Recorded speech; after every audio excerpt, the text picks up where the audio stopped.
His claim coming up.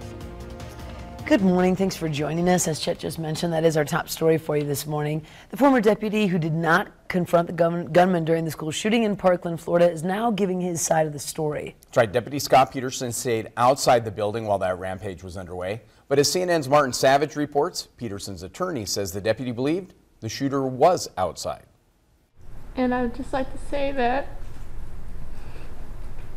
I'm so grateful to be here. Less than 2 weeks after she was shot at least 3 times, student Madeline Wilford sending her appreciation and love to friends and first responders.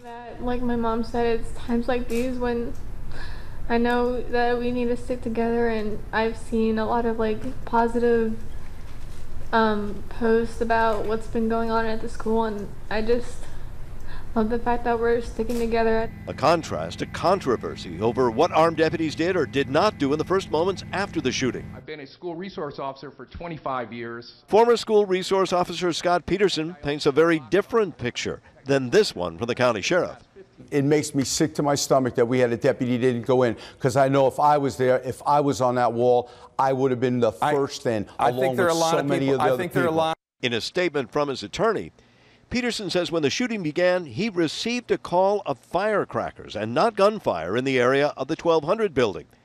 Peterson says he ran to the 1200 building and upon arriving heard gunshots, but believed those gunshots were originating outside, from outside of any buildings on school campus.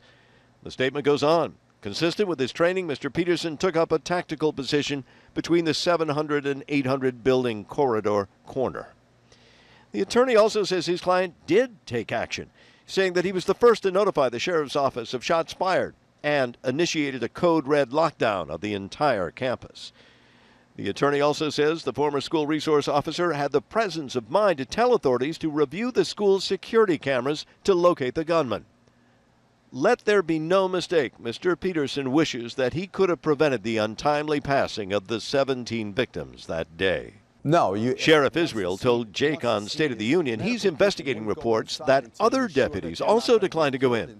He was pressed on why the sheriff didn't tell families sooner. The families were at the CNN town hall, and you could have disclosed to them. I couldn't disclose it then because there was no corroboration, Jake. There was no confirmation. Peterson's attorney says any talk of his client not meeting the standards of police officers are patently untrue. From what? Fred Guttenberg, whose daughter Jamie was murdered in the attack, says Peterson's statements and the fury over Israel's leadership as sheriff changes nothing.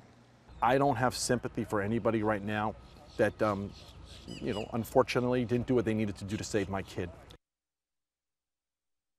Now, Peterson resigned from his job on Thursday after Sheriff Scott Israel suspended him. The Broward County Sheriff's Office says it cannot discuss Peterson's actions further because they are part of an internal investigation. Law enforcement response to the shooting is also under review by Florida state officials. So there's going to be much more on that story as time progresses here. That's a tough one. For sure. Yep, no doubt about it.